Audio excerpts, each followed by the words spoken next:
اللهم صل على سيدنا محمد يا رب صل وسلم دائما ابدا على حبيبي.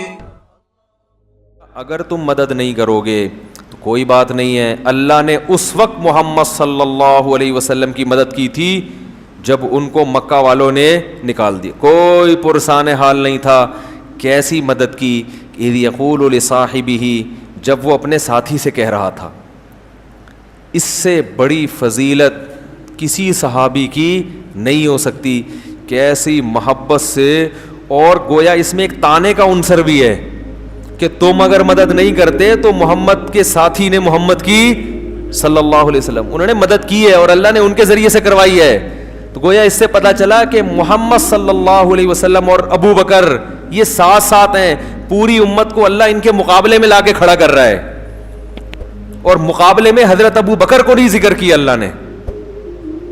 بہت مشکل ہے.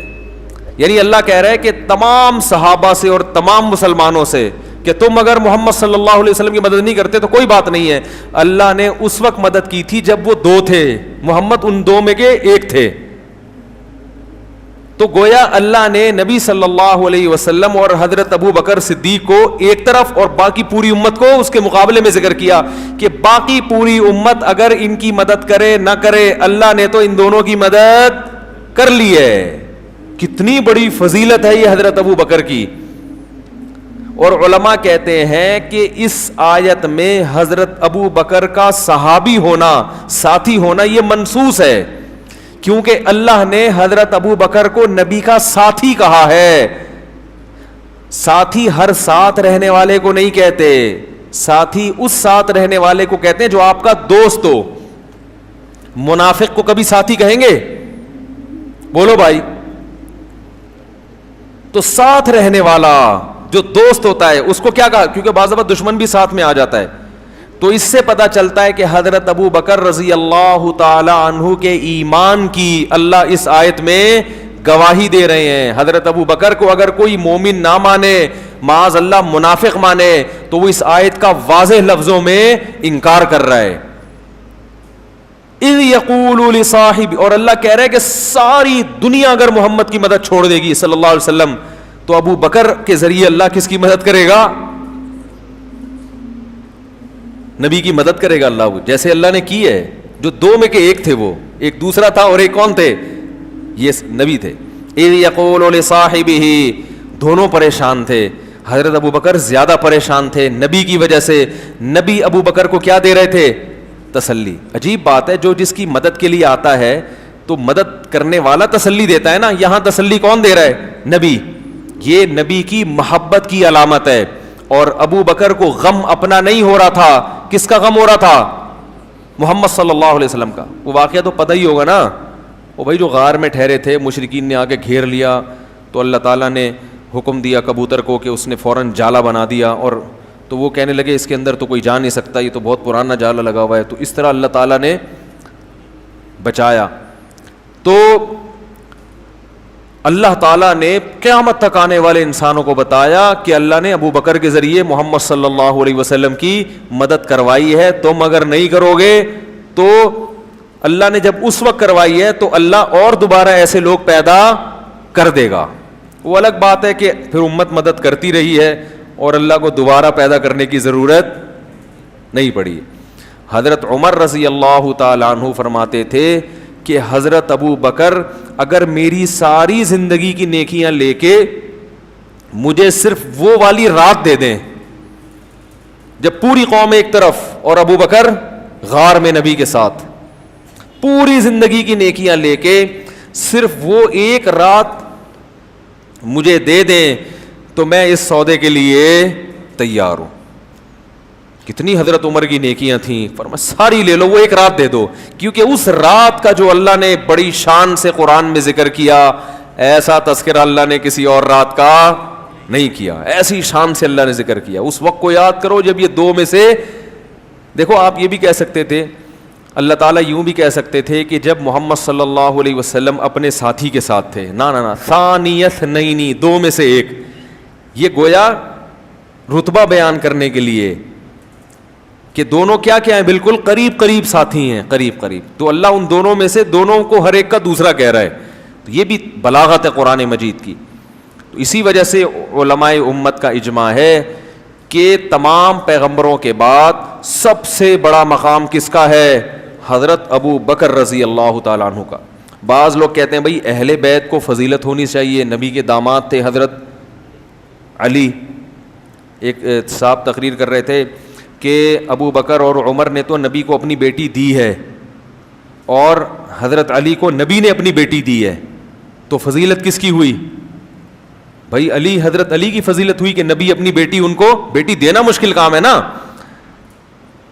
بھائی. بیٹی دینے میں تو 100 دفعہ سوچتا ہے انسان, لینے میں تو کہتا ہے چلو بھائی, وہ تو کہیں بھی شادی کر لیتا ہے, دینا بڑا مسئلہ ہے نا. تو یہاں ایک یہ خوب اچھی طرح سمجھو. تو بعض لوگ اس بنا پر حضرت علی کو باقی صحابہ پر فضیلت دیتے ہیں.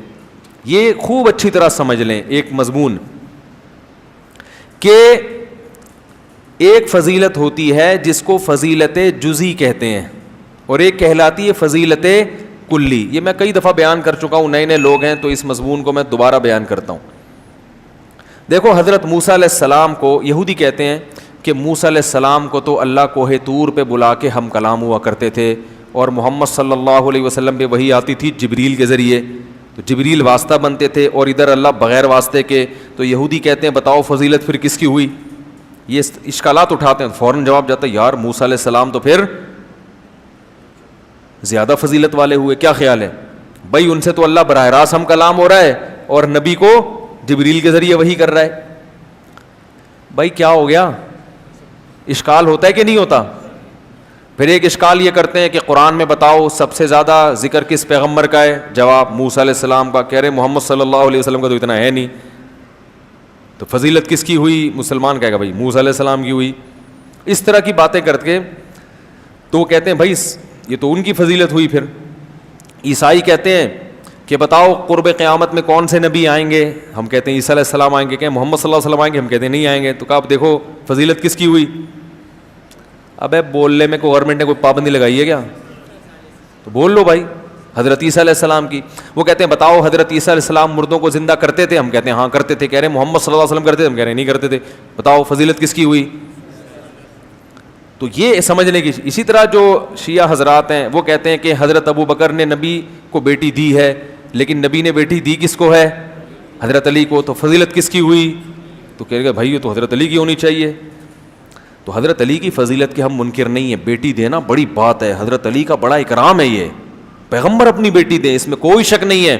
لیکن یاد رکھو انبیاء کو جو فضیلت جس بیس پہ ملتی ہے تو انبیاء کے ساتھیوں کو بھی فضیلت اسی بیس پہ ملتی ہے. اس صفت میں, اس وصف میں جو پیغمبر کے جتنا قریب ہوگا وہ باقیوں سے افضل. پیغمبروں کو فضیلت کس بیس پہ ملی ہے؟ کہ وہ اللہ کا پیغام لوگوں تک پہنچانے کے لیے آتے ہیں. ایک منکرین حدیث کہنے لگا سب سے زیادہ حسن کس میں تھا؟ ہم بچے تھے, ہم نے کہا یوسف علیہ السلام میں. اس نے کہا آدھا حسن تو اکیلا یوسف علیہ السلام کو ملا ہے, تو فضیلت کس کی ہوئی ہے بھائی؟ تو یہ اس طرح کے سوالات کرتے ہیں. تو داؤد علیہ السلام کے ہاتھ میں لوہا نرم ہو جاتا تھا, کیا محمد صلی اللہ علیہ وسلم کے ہاتھ میں ہوتا تھا؟ ہم نے کہا نہیں. تو کہہ رہے ہیں پھر فضیلت. ایسے اشکالات کر کے نا وہ کنفیوز کرتے ہیں لوگوں کو. تو یہ ایک اصول سمجھ لیں. میں مثالوں سے بات سمجھاتا ہوں. آپ نے ایک کام ہے گڑھا کھودنے کا. کام کیا ہے؟ کھڈا کھودنا ہے, کنواں کھودنا ہے. 12 فٹ یا 15 فٹ کنواں کھودنا ہے. کنواں کھودنا ایک کام ہے جو آپ کی نظر میں بہت اہم ہے, اس وقت کی ضرورت ہے. آپ نے 5 آدمی بلائے, 5 مزدور. اب ظاہر ہے آپ ان میں سے سب سے افضل کو رکھیں گے نا, سب سے افضل کو. اب آپ نے دیکھا کہ یار یہ والا بڑا خوبصورت ہے مزدور. یہ مزدور کیا ہے؟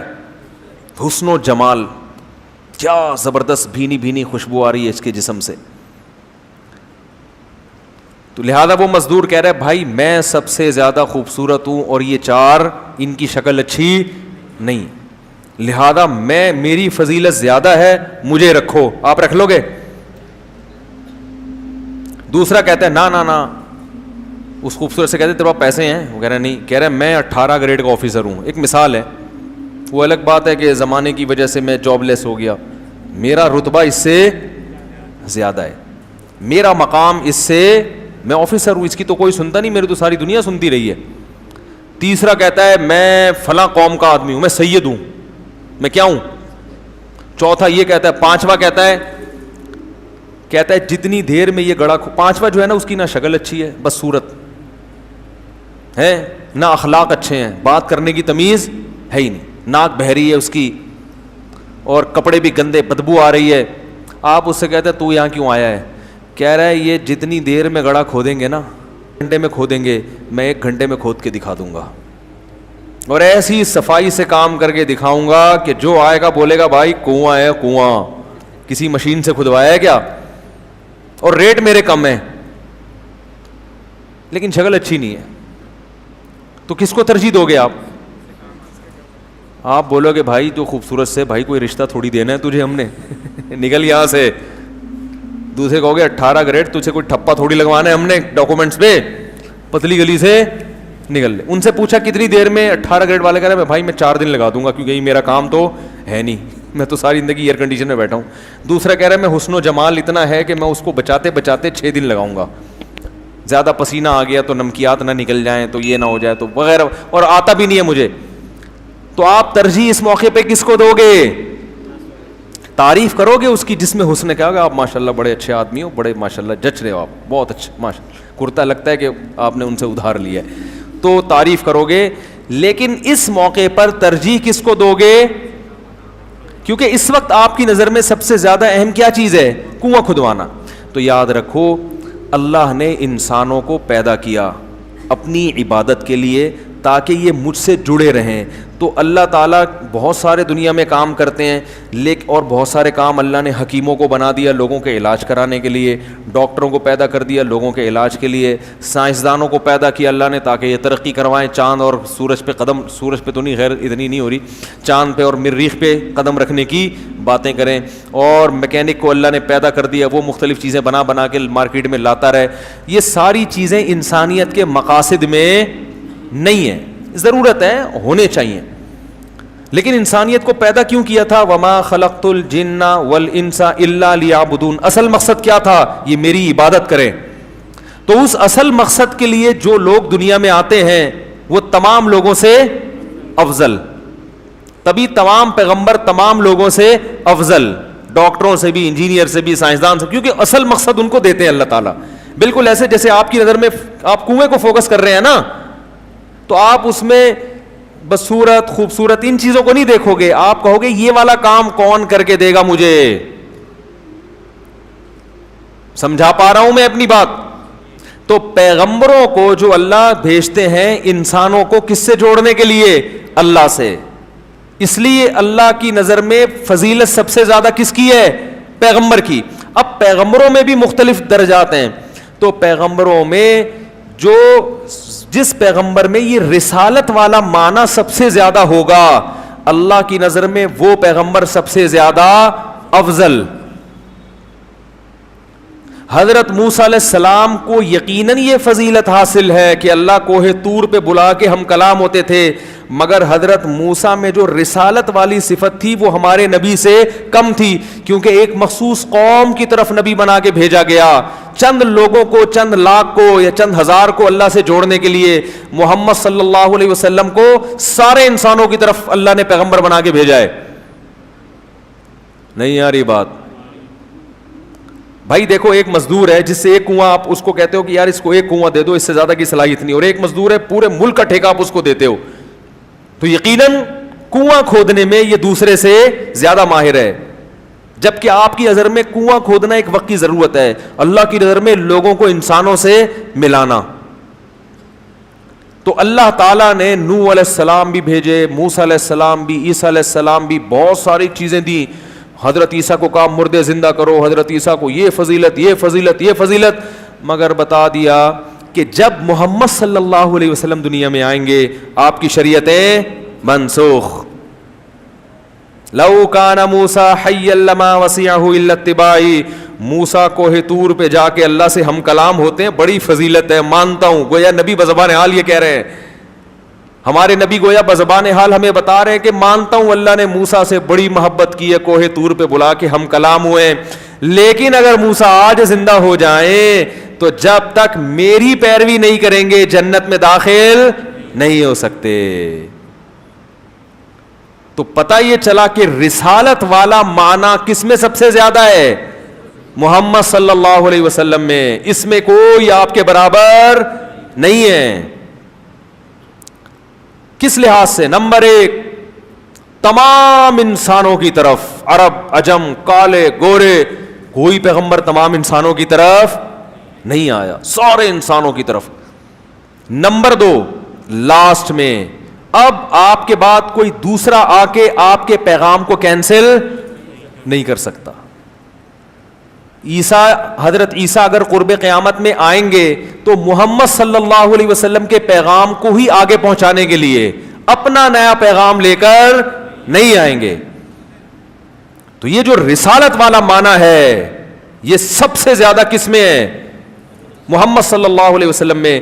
اس لیے کلی فضیلت کس کو حاصل ہے؟ محمد صلی اللہ علیہ وسلم کو. جزوی حاصل ہے. کلیم اللہ ہونے میں حضرت موسیٰ افضل ہیں, مردوں کو زندہ کرنے معجزوں کے لحاظ سے حضرت عیسیٰ افضل ہے, لیکن یہ افضیلت ایک جزوی ہے. اصل فضیلت رسالت والی وہ کس کو حاصل ہے؟ محمد صلی اللہ علیہ وسلم کو. اب محمد صلی اللہ علیہ وسلم کے ساتھیوں کی طرف آتے ہیں. اسلام کو سب سے زیادہ سپورٹ کس نے کیا؟ حضرت ابو بکر نے. سب سے زیادہ, سب سے پہلے تصدیق کون کرتا تھا؟ ابو بکر. سب سے پہلے جب نکال دیا تو غار میں کس نے ساتھ دیا؟ ابو بکر نے. ہر چیز میں. آپ کے بعض اہل بیت اس وقت ایمان نہیں لائے تھے, بعد میں لے آئے ایمان, یقیناً اچھی بات ہے. بعض حضرت علی رضی اللہ تعالیٰ عنہ کی عمر بہت کم تھی, یہ فضیلت ہے کہ وہ جلدی ایمان لے کر آئے. لیکن سب سے زیادہ جو نبی نے دوستی لگائی ہے, دوست ہونے کے اعتبار سے, اس اعتبار سے کہ یہ میرے ساتھی ہیں, اس مشن میں میرا ساتھ دے رہے ہیں. ایک دوستی تو ویسے ہی ہوتی ہے نا, ایک دوستی مشن والی دوستی. دیکھو آپ کوئی کاروبار شروع کرتے ہو تو کاروبار کو پروموٹ کرنے کے لیے جس سے سب سے زیادہ ہیلپ لیتے ہو تو اس بزنس میں وہ آپ کا سب سے بڑا یار ہوتا ہے. تو رسالت کا کام کرنے میں جس نے سب سے زیادہ نبی کی ہیلپ کی وہ کون تھے؟ ابو بکر. اور اس میں کوئی آپ کا ثانی نہیں بن سکتا. نبی صلی اللہ علیہ وسلم نے کہا, مشرک وہ ابو جہل تھا یا پتہ نہیں ابو لہب تھا, تو وہ آیا نبی کے پاس, حضرت ابو بکر کے پاس, کہنے لگا کہ پتہ ہے تمہارے ساتھی نے کیا دعویٰ کیا ہے کہ وہ آسمانوں پہ گئے ہیں اور اس طرح سے جو ہے نا سیر کر کے آئے ہیں آسمانوں کی, اور رات کے تھوڑے سے حصے میں. اس کا خیال تھا اب تو ابو بکر بھی کہیں گے یار یہ تو کچھ غلط ہو گیا. تو ابو بکر رضی اللہ عنہ نے کہا کہ کیا واقعی انہوں نے یہ دعویٰ کیا ہے؟ اس نے کہا ہاں. وہ تو مذاق اڑا رہا تھا نا. انہوں نے کہا پھر سچ کا ہے. پھر کیا ہے؟ سچ کا ہے. ایسے موقع پہ ایسا ساتھ دینا. صلح حدیبیہ میں کیا ہوا ہے؟ دب کے شرائط قبول کی گئی ہیں نا, یعنی بظاہر دب کے ساری شرطیں مانی گئی ہیں. کس کی؟ اب ایک طرف 1400 صحابہ بیعت ہو رہے ہیں نبی کے ہاتھ پہ کہ ہم موت تک لڑیں گے. منظر بالکل یہ ہے کہ لڑائی والا, جوش میں آ گئے, لیکن جو شرائط طے کی وہ ساری کس کی مانی جا رہی ہیں؟ تو سب ایک طرف ہو گئے. سب کے دل میں ایک وسوسے آنے لگے کہ بھائی ہم تو دین برحق پر ہیں, یہ نبی صلی اللہ علیہ وسلم یہ کیسی شرطیں, یہ تو ہماری ذلت ہے. حضرت عمر بھی جوش میں آئے اور صحابہ بھی. لیکن جب ابو بکر سے پوچھا گیا انہوں نے فرمایا اللہ کے رسول ہیں جو کر رہے ہیں صحیح کر رہے ہیں. تو ہر موقع پہ کس نے ساتھ دیا؟ سب سے زیادہ. ساتھ تو سب نے دیا لیکن سب سے زیادہ کس نے؟ ابو بکر نے. تو ٹھیک ہے حضرت علی یقیناً ہم ان کی خاک کے برابر بھی نہیں, نبی نے اپنی بیٹی دی, مگر یہ جزوی فضیلت ہے کہ نبی کی رشتہ داری ہو جانا, نبی کا نواسا ہونا, نبی کی اولاد میں ہونا, یہ جزوی فضیلت ہے. کلی فضیلت کیا ہے کہ نبی کے مشن میں نبی کا ساتھ سب سے زیادہ کس نے دیا؟ تو یہ فضیلت کس کے حصے میں آئی ہے؟ ابو بکر کے. زندگی میں بھی اور دنیا سے جانے کے بعد بھی. دنیا سے جاتے وقت بھی آپ نے نامزد کس کو کیا کہ ابھی دین کمزور ہے, اس کو طاقت کس کے ذریعے ہوگی؟ ابو بکر کے ذریعے. اور آپ نے فرمایا کہ لوگ ابو بکر کے علاوہ کسی کو قبول لوگ کہیں گے کہ نبی کا جانشین کون ہے نبی کے مشن میں, سب یہ ایک بیک زبان ہو کر کہیں گے ابو بکر کے علاوہ کوئی نہیں ہو سکتا. سمجھ میں آ رہی ہے بات؟ تو نبی کے دنیا سے جانے کے بعد بھی سنبھالا کس نے دیا؟ نبی کے مشن کو کس نے؟ ہمارے نبی کی جو موت تھی وہ اتنا بڑا غم تھا صحابہ کے لیے کہ بہت سے لوگ حواس باختہ ہو گئے تھے. حالانکہ ایسے موقع پہ جذبات نقصان پہنچا دیتے ہیں, موقع مل جاتا ہے. صحابہ مان ہی نہیں رہے تھے کہ آپ کا انتقال ہو گیا ہے. حضرت عمر کتنے مضبوط تلوار لے کے کھڑے ہو گئے اور کہنے لگے من کانا, وہ کیا الفاظ ہیں کہ جس نے بھی یہ دعویٰ کیا کہ نبی کا انتقال ہو گیا ہے, اضرب عنقہ, اس کی گردن اڑا دوں گا میں. تو ظاہر ہے ایسے موقع پہ تو ایک حقیقت ہے نا, گراؤنڈ ریئلٹی ہے, اس کو تو ماننا چاہیے. تو عجیب حالت ہو گئی صحابہ کرام کی, بھئی یہ تو ہو ہی نہیں سکتا. لیکن ابو بکر جنہیں محبت سب سے زیادہ ہے تو وہ نبی کے مشن کو فوکس کر رہے ہیں, نبی کی ذات کو فوکس نہیں کر رہے. وہ سب کو جمع کیا انہوں نے, مسجد نبی میں خطبہ دیا یا حالانکہ سب سے زیادہ غم کس کو ہو رہا تھا, لیکن جذبات کنٹرول میں کہ نبی کے مشن کو فوکس کرنا ہے. بھائی نبی دنیا سے چلے گا, یہ ذمہ داری ہمارے اوپر ہے. یہ بکھر گئے اگر اس طرح کی باتیں شروع کر دیں تو یہ تو نبی کے مشن کو گویا بھول رہے ہیں. نبی کا مشن اللہ کی طرف بلانا تھا. تو کھڑے ہو کر خطبہ دیا, یا ایھا الناس, لوگو من کان منکم یعبد محمدا فإن محمدا قد مات. دیکھو اگر تم میں کوئی محمد صلی اللہ علیہ وسلم کی عبادت کرتا تھا تو تحقیق محمد پر موت واقع ہو چکی ہے صلی اللہ علیہ وسلم. ومن کان منکم یعبد اللہ, اگر اللہ کی عبادت کرتے تھے فإنہ حی لا یموت, وہ آج بھی زندہ ہے, اس پر کبھی موت واقع نہیں ہوگی. تو ایسے موقع پہ ساتھیوں کو سنبھالنا یہ سب سے بڑی ذمہ داری ہوتی ہے. آپ صلی اللہ علیہ وسلم کتنا خوش ہوئے ہوں گے جب آپ کو پتہ چلا ہوگا میرے دنیا سے جانے کے بعد اس قوم کو سنبھالا کس نے ہے؟ ابو بکر نے سنبھالا ہے. کتنا خوش ہوں گے آپ. اور مسلح پہ کھڑا کس کو کیا نبی نے؟ ابو بکر کو. جب آخر میں بیمار ہو گئے تو کس کو مسلح پہ کھڑا کر رہے ہیں؟ حضرت عائشہ فرما رہی ہیں یا رسول اللہ میرے والد ابو بکر کمزور دل آدمی ہیں, وہ آپ کی غیر موجودگی میں آپ کے مسلح پہ کھڑا ہونا برداشت نہیں کر سکتے. وہ تو برداشت ہی نہیں کر پائیں گے کہ یہ مسلح کس کا تھا؟ نبی کا. کسی اور کو کہہ دیں, عمر کو کہہ دیں وہ مضبوط دل ہے, فلاں کو کہہ دیں, فلاں کو کہہ دیں. نبی نے اپنے داماد کو بھی نہیں کہا ایسے موقع پہ. یقیناً بہت بڑی فضیلت ہے, مگر نبی کیا کہہ رہے ہیں؟ اِنَّكُنَّ لَأَنْتُنَّ صَوَاحِبُ یوسف, تم اسی طرح ہو جیسے یوسف علیہ السلام کو عورتیں ورغلا رہی تھیں, بحث کر رہی تھیں, تم بھی میرے ساتھ کیا کر رہی ہو؟ یعنی تنگ نہیں کرو مجھے, اس میں بیمار ہوں, میں پہلے ہی پریشان ہوں, اور تم مجھے تنگ کر کر کے بار بار کہہ رہی ہو کہ ابو بکر نہیں کوئی اور. جب یہ ڈانٹ پلائی ہے نا نبی نے, پھر انہوں نے کہا نہیں بھائی کون کھڑا ہوگا مسلح پہ. یہ جو حساسیت تھی نبی کی کہ اپنی بیماری میں اپنے مسلح پہ ابو بکر کے علاوہ کسی کو برداشت نہیں کر رہے, یہ اشارہ کر رہے ہیں کہ میں جو مشن لے کے دنیا میں آیا ہوں اور اللہ نے پیغمبروں کو جس مشن کے لیے بھیجا تھا, میرے بعد وہ مشن کس کے پاس آ رہا ہے؟ ابو بکر کے ہاتھ میں آئے گا. مسلح, کیونکہ نبی کے لیے سب سے قیمتی جگہ نبی کا مسلح, تو اس مسلح پہ کون کھڑا ہوگا؟ ابو بکر. اور ابو بکر کے علاوہ کوئی عذر میں کسی کا بھی قبول کرنے کے لیے تیار نہیں ہوں. حضرت علی کو بہت بڑی فضیلت, داماد رسول ہیں, مگر یہ جزوی فضیلت ہے. جیسے موسیٰ کو علیہ السلام کلیم اللہ تھے, بہت بڑی فضیلت ہے, جزوی ہے. رسالت جو اصل مقصد ہے اس میں نبی کا نائب کون ہے؟ ابو بکر. رسالت میں نبی کی نیابت کس کے پاس آئی ہے؟ ابو بکر کے ہاتھ میں آئی ہے. اور ابو بکر کے بعد حضرت عمر, جو خلیفہ کا مطلب کیا؟ نبی کے جانشین. حضرت ابو بکر کے بعد حضرت ابو بکر نے خود کس کو بنایا؟ عمر کو, کسی اور کو نہیں بنایا. یہ بتا دیا کہ نبی نے مجھ پر اعتماد کیا سب سے زیادہ, تو میں اپنے بعد سب سے زیادہ اعتماد کس پہ کرتا ہوں؟ عمر پہ. اور پھر ان کے بعد حضرت عثمان کو امت نے منتخب کیا, اور اس وقت کی امت نے جو اس دور کے بلکہ روئے زمین کے اب تک آنے والے انسانوں میں سب سے بہترین لوگ تھے. انہوں نے کہا کہ کس کی سلیکشن ہوگی, نبی کا مشن کون سنبھالے گا, رسالت کا مشن کون سنبھالے گا, عثمان, اور حضرت عثمان کے بعد حضرت علی. پوری امت کا اتفاق ہے. تو رسالت میں نبی کی نیابت اور خلافت جو اصل فضیلت ہے اس میں سب سے پہلے ابو بکر, پھر عمر, پھر عثمان, پھر علی. تو اسی وجہ سے ہم ان 4 صحابہ کی ترتیب بیان کرتے ہیں کہ نبی کے بعد سب سے بڑا مرتبہ کس کا, ابو بکر کا, پھر حضرت عمر کا, پھر حضرت عثمان کا, پھر حضرت علی رضی اللہ عنہم اجمعین. تو وہ داماد رسول ہونا بہت بڑی فضیلت ہے, اس میں کوئی شبہ نہیں ہے.